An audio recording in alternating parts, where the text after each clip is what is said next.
Welcome to Multi-Studio Mastery, a show where we nerd out on studio growth, leadership, and operational excellence in boutique fitness.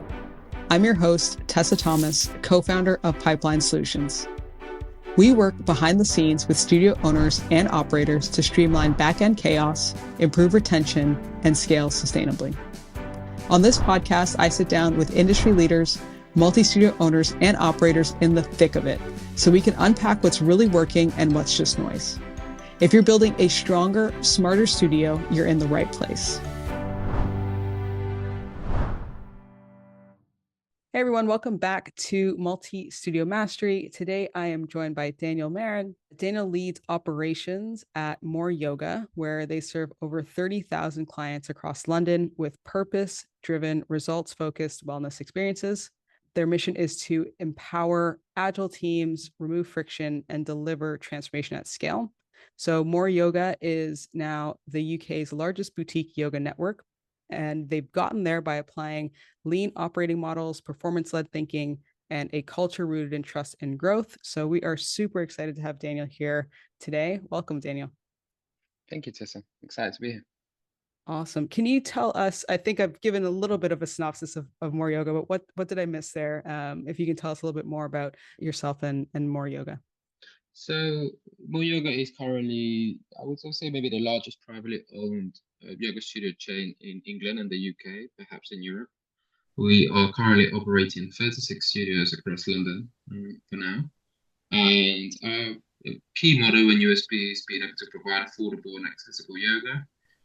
We bring the affordability by pricing, and we bring the accessibility by inclusive environment, but also 36 location under one membership. So one membership model can access all locations as much as you want. So that's in theory what we have created. And coming to the sort of fitness and the well-being sector from a commercial gym background, I did a lot of sports coaching to begin with, and played a lot of football myself. So that kind of just led into one thing to the next, into commercial gyms, and then moving into the boutique, where we have pretty much curated the experience as we have MoreYoga with some of the founding team as well, which has been great. So you had a sports background before. Were you this is just a little bit more of my curiosity, were you a yoga practitioner? Did you get drawn to it yourself, or kind of how did that happen? No, we probably have a much more of a little bit of a exercise and PT background. So Shamir, who's the founder, he came from a PT and had a couple of personal training studios called More Fit. This was in the city. And so I came into the team to really try and grow that side of the business initially. And then at the time, he had opened up one or two small yoga studios, and it was just very much early concept just to try and understand what we do. But then we started seeing sort of great success in the MoreYoga side of things, and so we shifted our focus as much as possible towards that. And we started really sort of working and adapting on the model that we created over time to kind of get us where we were. So my background is much more on the sort of sports PT maybe, rather than so much of the yoga and wellness.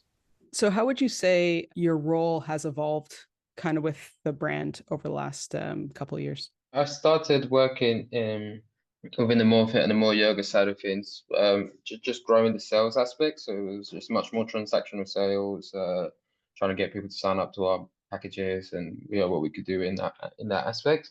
We then really started curated the model for what MoreYoga could look like, and so we were having a lot of discussions about how we can scale it, what we can do, what the model should look like, and lots of sort of conversations that happen around that. And obviously over time it meant that my role moved into sort of a really hands-on operational, so pretty much working till late, trying to open up new studios, going into the next place, trying to make sure everything's there, and just sort of really hands-on in every aspect of that operations and structure. And of course over time and progression and evolve of MoreYoga is just much more into a sort of a senior and a leadership position, which has been pretty challenging, but also equally rewarding, which has been great. So kind of in that vein, I'd love to learn a bit more about, some of the lessons you learned during that time. You growing from a single location, 1, 2, 3, all the way up to more than 30 now. Letting go is incredibly difficult, I think, just as human beings necessarily, right? trusting others and trusting that they're able to, do things their own way, because it's never going to be your own way, but just doing things their own way can be really empowering. And so I think for me, that's been a lot of the transition and the learning that I have experienced in terms of letting things go and just sort of being comfortable at people finding their own feet. And we're very agile and we're very adaptable in everything of our approach. So we've always sort of maintained this do first, ask questions later, or do first, fix things later. And so that's a lot of what we do is just we become great at doing things, even if the things doing things in a small capacity to then do in a larger capacity. I think that's one of the key takeaways from More Yoga. We started with one or two or three studios. We didn't have the pricing structure. We didn't have the USP. We didn't have this idea of what More Yoga could become, but we worked on it. We adapted. We learned. We saw what the market trends were doing. We visualized what it is. We looked at our own internal data. All of these things were things that progressed over time.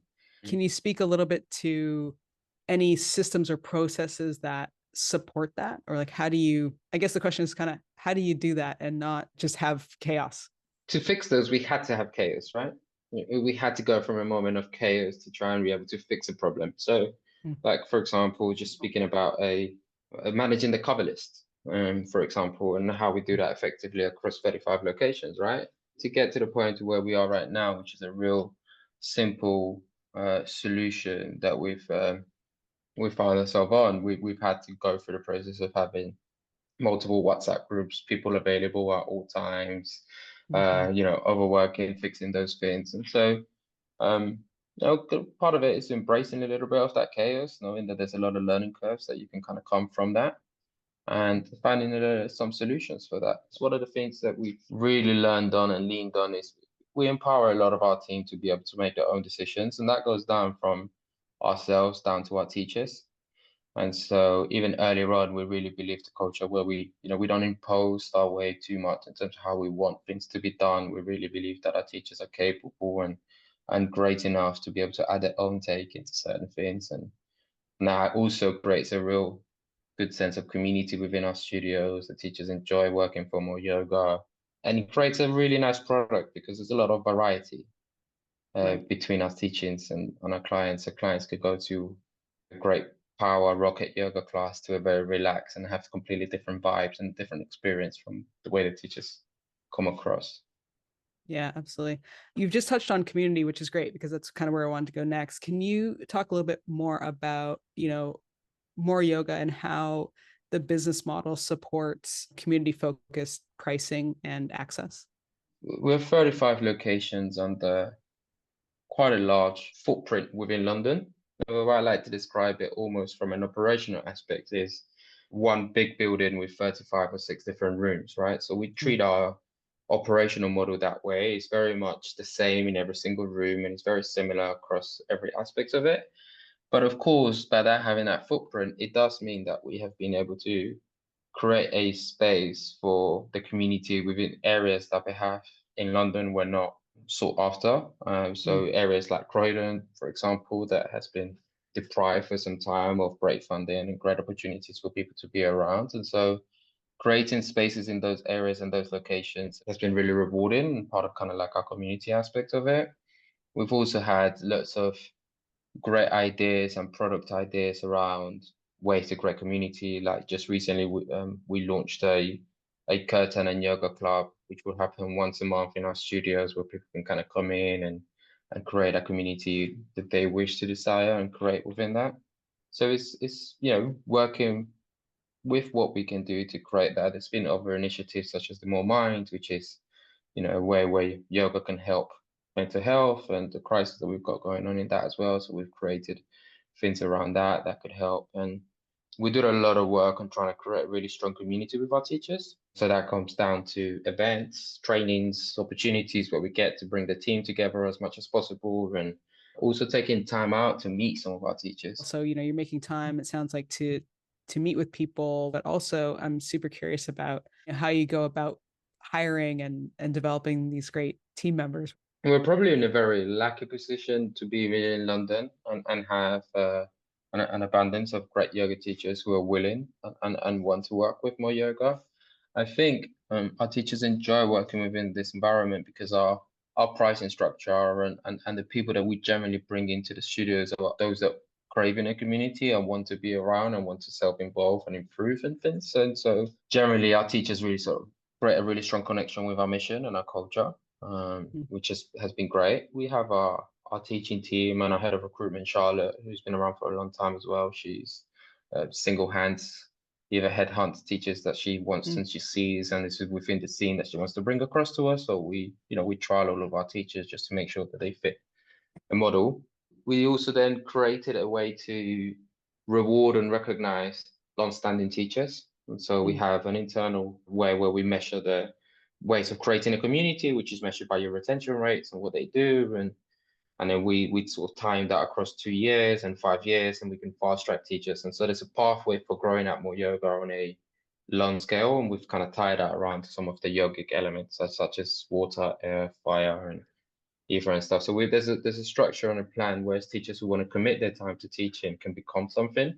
But we also try and do work on our teachers on empowering themselves, building a business within MoreYoga with some of our teachers as well. We do try to impose that message a little bit as well. Part of the operational model is that we make time really efficient for teachers. So a lot of our classes are minimum 2 classes, which is back to back, which is pretty standard, but we've taken it as far as going 3 classes, and we've taken it as far as going 4 classes back to back. And so for an evening teacher teaching a Monday evening slot, they can really maximize their time being able to teach within those hours. And of course, they're incredibly draining and take a lot of time out of the teachers and stuff, but it means it frees up over time and they can focus on other things. One of the fundamental successes for working with teachers as well is just creating structures that really work for them. Very easy to open up our studios, because in our studios we have no receptions and no showers, making it really easy to get in touch with us if they need to get in touch with us for any problems, and creating these timetables that really suits their schedules, and we work with them, are flexible with things that we can accommodate towards them. 4 classes is also not for everybody, and is working with teachers to recognize that, okay, it might not be for you, but we could do 2 or we could do 3. Let's find what gives you comfort. Do you find that you think about the growth of the business and the expansion into those various locations from that standpoint of your kind of core teacher group and what they can then take on in terms of capacity? Certainly right now, yes. So part of our recent growth strategy, we've only really started growing again in the last 3 to 6 months after COVID really was pretty challenging. So in the last 3 to 6 months, we definitely have a focus of understanding where our teachers and where we have great talent, and maximizing opportunities for locations around that. So it makes it really easy for us to open up new studios right now. And then obviously working in lead times to recruit teachers if we were to move into a new area. But we certainly take on a lot of that feedback and pick and choose locations to try and match that demand that we already have. That's great. And speaking of demand, can you tell us a little bit about, your members and what keeps them coming back? What does retention look like for your team at MoreYoga? So we've got just over just under 16,000 monthly recurring members at the moment. Our pricing is extremely affordable. We created a very low entry barrier. We've been running this offer, which is £1 for your first month and £44 for the rest on your second month, and that can be ongoing. Everything that we try to do is really focus on our teachers. Our teachers are our talent pool. Our teachers are our retention. Of course, then we've tried things like some gamification and things that we can do to entice teachers and clients to keep coming back. We try to do some more work on creating a habit really earlier on in their practice. A lot of our clients are maybe new into yoga or not necessarily big yoga enthusiasts to begin with, and so creating a habit for them is really important, just like as it is for any other fitness industry. We see the same spikes in January and February and March. It's all the same. So we try to create that habit and build that relationship with them really early on, so they trust and they feel the brand and they connect with us with what we're trying to do. If you're listening and thinking, okay, this is what I need to get a better handle on my operations, then go grab the free Studio Operations Toolkit. It's packed with plug-and-play resources for improving retention, boosting member value, and tightening up your operational backend all in one place. You'll find the link in the show notes, so go ahead and grab it, and let's get back to the episode. And what are you seeing, I guess, more broadly speaking, kind of trending? How are any of the current trends impacting what y'all are doing? Are people coming in and looking for certain types of classes or certain types of vibes, or what does that look like for you all? Pilates, of course, is the trend going around everywhere in the world right now, Yeah. right? So we've tried to do our bit to accommodate some of those needs. We've trained a lot of our teachers and becoming Pilates teachers. We add classes that are Mm. Pilates based on our schedule that are just to suit that demand. I would say that we're 90% yoga. That's our bread and butter, and that's what works great. But we do have variety for clients to be able to enjoy that. But we've also integrated things like sound meditation classes into your normal schedule. So traditionally, Mm. sound meditation classes were always paid as an add-on and relatively Right. sometimes quite expensive, will last 2 to 3 or 4 hours. And so we find a Mm. way where we can integrate those into just your standard 45 minutes or 1 hour class, and people come in and it's just part of their membership. So we create variety that way for our clients to be able to see that. So Pilates for sure has been a trend that's been ongoing. It continues to be the case. I would imagine, I mean, in the UK and London, I think there's something like 10 new reformer Pilates studios opening pretty much every month. So that's Wow. consistently continues to be a trend. But I do have a sort of an interest in what's happening in the sort of sauna and ice bath Mm. space and that sort Right. of holistic approach to health as well. And there's some really great businesses that I have opened up in the UK and continue to do some great work in that. And I think those businesses have a strong sense of community, or Right. can have a strong sense of community, which I think fundamental these days with where the world is and the world is maybe going, and the impact of social media is. I think we crave the aspects of community maybe much more. Yeah, I think it's kind of interesting, right? Of course, AI is the biggest thing on the planet right now, maybe outside of Pilates. I kind of just feel a little bit in my core that there's a swing that'll happen in the other direction, with people just really craving, humans. AI has and will continue to have a potential to scale more yoga and other fitness operators to a much more leaner model than necessarily is, right? So Mhm. yeah, we look at those things and we try to see where we can add value, where we can find value for the business. But I don't think it will come down to replacing the human connection that yoga can bring and can bring to all of us and can do, and the aspect of community that sometimes we all really want. Like I think those things, as you said, I do believe that those things will come back and it will come back stronger, and it would shift it over a way where we would really want that human connection. Let's do a couple rapid fire questions for you if you're up for it. Mhm. So don't think too hard. But all right, what's your favorite way to reset or unwind? I like going to football games. I like going to watch the beloved Crystal Palace and enjoying that experience. Awesome. All right, what's one book or podcast that's influenced your leadership? I think Outliers by Malcolm Gladwell. What's the best piece of operational advice that you've received? I would say there's one or two. For sure, the do and fix later is Mm-hmm. one that has been present in a lot of what I have done and the way we do things in yoga. And also leading with purpose, leading with a mission, leading with a purpose, leading with a message that we all believe in and everybody in yoga believes in, that we can achieve by the work that we're doing. I think that has allowed us to feel really connected in everything that we've done. And I believe the team feels that way, and a lot of our teachers feel that way. And so working and keeping to that message has been a real success, I think. Can you share what that message is? What's the mission of More Yoga? We want to create and make yoga more accessible and more affordable. We want to bring movement into day-to-day lives, and we want to bring the benefits of what yoga can do for your mental health or your overall well-being in a world where it's just ever-changing and constant pressure and constant movement, creating a space where people can become and be present and be in the Mhm. moment and how can leave the worries or the stresses or anything that they've got going on in their lives and coming to do that. We really believe that that's the case, and we believe that yoga can do that. And the fact that obviously we've created a model that's affordable and accessible, it means that people who may have not been able to afford yoga in the past for whatever reason can do it with us. What are you excited about? What are you looking forward to over the next 6 to 12 months now that the FA Cup is over and Crystal Palace has won? What's Well, on the radar? on a personal level, I'm looking forward to a European tour with Crystal Oh, there you go. Palace. Yeah. There we go. So that's on the personal. That's definitely going to happen. Maybe we can leave the Europa League trophy or something like that. And now go crazy again. On a MoreYoga level, we just started our expansion plan for MoreYoga. We pretty much were at 35 studios from the moment COVID left.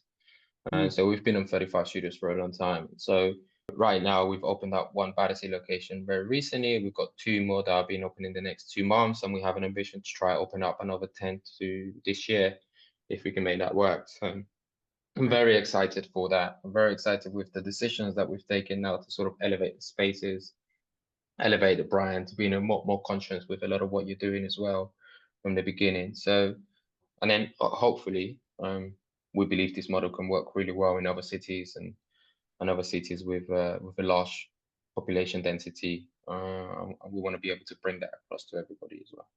Amazing. Well, thank you, Daniel. If there's anyone that wants to learn more about MoreYoga, we'll put the links in the notes, but where should they go? Absolutely. Well, moreyoga.co.uk is the place to go. You can find all the information and things that what we do and what we are trying to do here.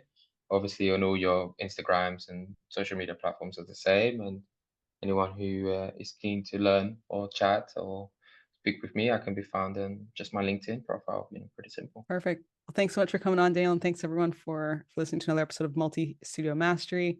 It was great to learn more about MoreYoga, and tune in next time when we have another awesome multi-location operator on the show to give us those insights and lessons learned and all those challenges that have been overcome and are still, on the horizon as there's more scale. So thanks, Daniel. Thank you, Tessa. Thank you for having me. It's been a pleasure. Thanks for listening to this episode of Multi-Studio Mastery. If you're building a studio business you're proud of and these conversations are helping, do us a favor and leave a review, or send this to someone else in the trenches. Every share helps more owners get insight they need to scale the right way. And don't forget, the free Studio Operations Toolkit is always available in the show notes, along with other resources we've mentioned today. Thanks again for listening, and I'll catch you next time.